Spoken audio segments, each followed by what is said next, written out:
Welcome back, gentlemen and ladies. Merry Cinco de Mayo.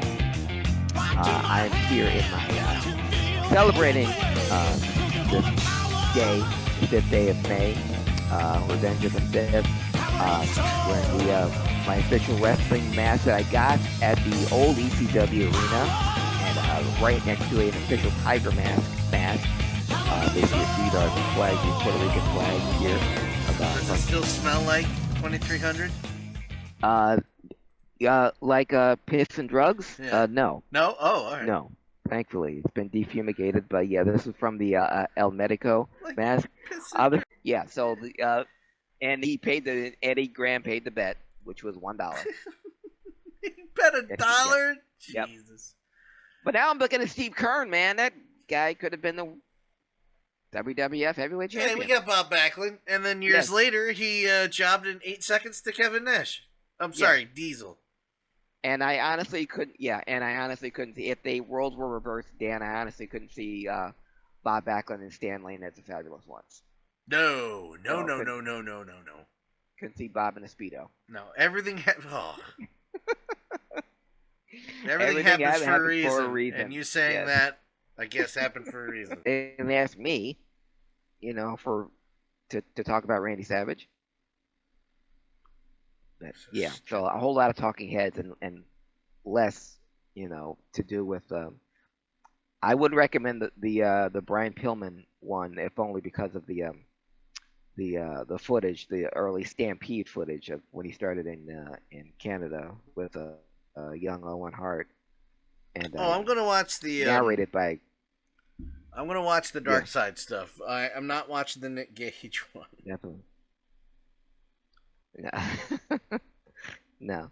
Pillman was narrated by Chris Jericho, and Owen was one of the people that you saw the pictures that Chris Jericho drew, right? Yeah. When he was a kid, about him and Owen being tag team champions, and yeah. Jan Spector says the Brian Pillman one was good but very sad. Yeah, it's not a happy fucking story. Like, none of it. Yeah, it's called Dark Side of the Ring for a reason. They Yeah. And Ryan, didn't have the best life. He did his best for others. I think maybe if he had covered it up once in a while, that would have not taken away from some of his pain, but he wouldn't have to inflict it on so many other people. I didn't know he had 5 kids. I knew about the 2 that he had, but I'm missing 3 other kids. That's mind blower. Yeah. Wow. Yeah. So, but again, I'm Hot Rod, and they call me that because I got 6 kids.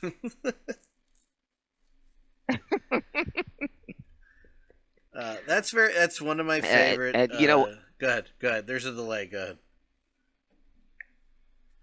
Yeah, that's it's one of the things, the byproducts of being a wrestler, that they kind of, with Pillman, he had 5 kids from like all over the place.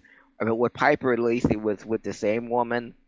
I know Randy Orton's got 5 kids, and they're with the same person. And Stan Hansen's got 10. So I can't believe Brett only has what he has, considering how much he was cheating on. Oh God, yeah. I blanked on her name. What the fuck? Not Martha Hart, is it? No, that's his mom. No, that's Helen. Okay. Martha is Owen's wife. Owen's Holy wife, shit, sorry. Julie. Whew. I just remember reading his book, and he's just like, yeah, and then he goes, "I'm sorry, Julie." I'm like, what, dude? Come on. I think that's why, and professional wrestlers, because there's so many wrestlers like Pillman that would go from town to town and have offspring in different area codes. I think that's kind of how. I don't think they ever put a mandate on there, but it's like the WWE, and maybe for a lesser extent the WCW, just said, why don't you guys just fraternize with the female wrestlers? That way we keep it all in house. So why don't you guys just date each other? We want you That to way we don't shit have to where worry you about ring eat. rats. Yes, that way we don't have to worry about ring rats. We don't have to worry about, this guy can't go to I remember Stan Lane couldn't go to this part of Florida because there was a May 11th, 1953, the New York State Athletic Commission lifted the ban. I didn't even know there was one, but apparently there was. But May 11th, 1953, the New York State Athletic Commission lifted the ban on tag team wrestling. What a weird thing to ban. That's almost like. Never mind. I was gonna say Whitman in Extreme Wrestling, but okay. Well, as weird as that was, Dan, check out but how late New York is on a couple of things. 1953, they lifted the ban on tag team wrestling. It wasn't until 18 years later did they lift the ban on masked wrestlers. You couldn't wear a mask in the state of New York All right. to wrestle. Sure. So it was 18 years it took for them to lift the ban on masked wrestling. But 19 years after making it legal to have tag team wrestling in New York, the state of New York, that was in 1953. It wasn't until 1972 that women were allowed to wrestle in the state of New York. I used to Yes. see the city was forward thinking, but we were a little backwards on that one. Did you know wrestlers could get divorced in New York this year? No. Yeah, just this year. 2021. Jeez. That's not true. By Dre and Ice Cube hit. And the place went nuts because no one had seen or heard from New Jack, hadn't been in the arena in at least 8 years at that point, since the end of BCW. So the place goes crazy. I go nuts, and I'm with my phalanx of white people, and I'm telling them, put your arms like this. Trust me. And put them, yeah. And so we did that. And so New Jack, of course, clears the ring and he lifts up his fallen black comrades and said, I'm here, and I'm here to make a difference, okay?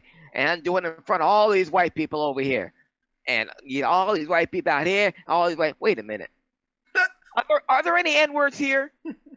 And I'm already standing on my chair, and he looks right at me, and points to me and goes, 1. Because I'm a count. He looks right at me and goes, 1.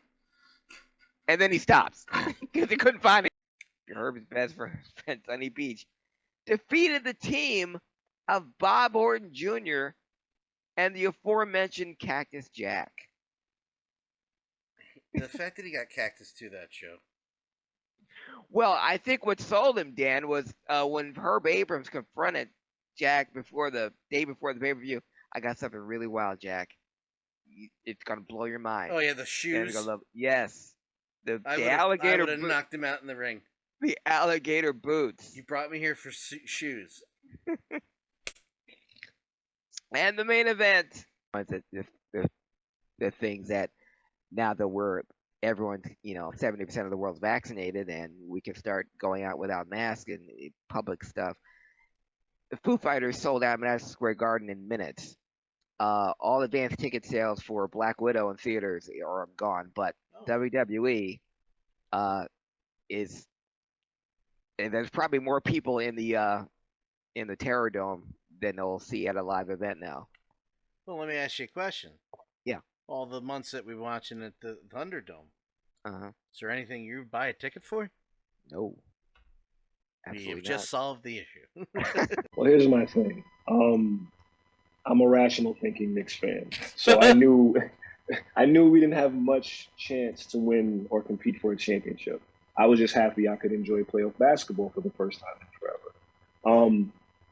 I thought once the Nets were outed, I remember I texted my brother. I go, "Oh, Philly's going to the championship." Even with Joel with one bad knee, I said they're going. Everything is aligned for them to go. And I only dislike certain Philly franchises. I can't stand. What do you mean? Whatever do you mean? I don't like the Phillies. I But that don't. has a lot to do with Jimmy Rollins. We and Chase don't like Utley. the Phillies right now. uh, yeah. He's that. It's funny sidebar. It wasn't till 2018, maybe even last year, that I realized that Mark Mero was a white man playing a Little Richard character. My whole life, I thought Mark Mero was African American, and I was like, oh my god. Oh, the balls on WCW. And you want to get worse, Derek? He's Jewish.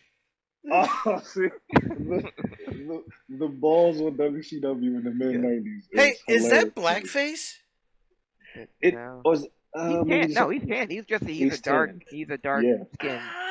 Okay, Yeah. okay. No, I'll take no, your words for it. No, he's Jewish. No, he's Yeah. not blackface. He's Really a dark. tan. Yeah. The hair, like Brandon Lee, was curlier, but it hung down on my face and on my face.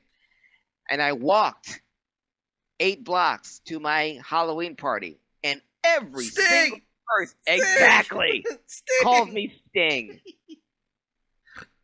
I was. You the should have had a Crow, friend damn it. reenact you getting shot on the set and dying. I didn't have a baseball bat. I didn't have a scorpion on my chest. I was in but all you had black. a black jacket and you had the thing, and that's all you I had needed. a black leather trench coat, and I had just like Brandon Lee though. But everyone called me Sting. I remember I dressed this thing for Halloween once, but see, I did a twofer. At first, I went out as a werewolf and filled up one pillowcase. And later on, I went out as Sting, Wolfpack Sting, and filled up another pillowcase. And now you have the fine specimen of awesomeness. Genius, Dan. Thank you. It's a big deal. Speaking a little bit, I know this wasn't on our itinerary, and listeners and viewers of HIAC Talk Radio, Dan and I go through a stringent, before we go on the air, itinerary of what we're going to talk about before we go on. It's a tight schedule that we go through in a format that we've set for ourselves. We do that before every show. But I'm going to go off format a little. Nobody takes seriously what he's saying. There's never been a format here. Some would argue that it shows. Yeah. No, really? No. It was good enough, and those 2 wins over those established veterans signaled his impact and his star on the rise. So we got a huge run in the NWA. And I even want to bet, because no one believed me, that at one point the NWA Tag Team Champions were Paul Orndorff and Jimmy Snuka.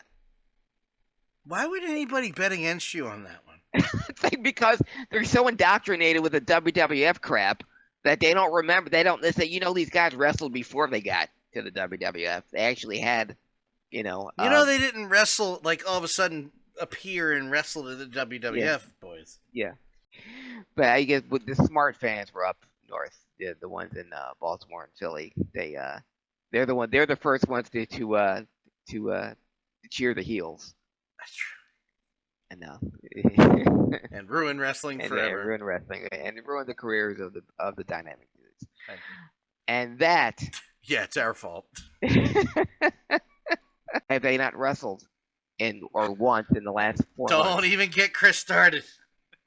But he feels my pain. This is the best tag team in the entire sport of professional wrestling, but they can't get on TV. Chris, you want to sidetrack that real quick? Yeah, well, I wouldn't be agreeable. I haven't watched any AEW, so I haven't seen them either. But you don't have to, even if you were watching. Guess what? If you watched AEW, you wouldn't have seen them either. You still wouldn't see them. Yeah. Right. So and won the gold medal. Kurt Angle was wrestling with 2 fractured vertebrae, 2 herniated discs, and 4 pulled muscles in his neck.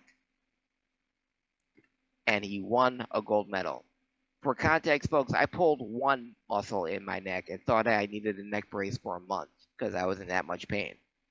Kurt had 4 pulled muscles in his neck, 2 herniated discs, and 2 fractured vertebrae, and competed and won an Olympic gold for the United States 25 years ago this week, July 31st. I was gonna say I hurt my finger the other day and I cried for an hour. So Got an old dodgeball injury here that yeah, still acts up when it rains. yeah, my elbow hurts because I moved my arm real fast in succession. Yeah, I broke my leg in 2 places, and the doctor said you should stay out of those places. But July 31st. Folks, just a little bit. I had the Hashtag dad jokes. Listen, no, but I had the straw right here, Ready for the spit take. and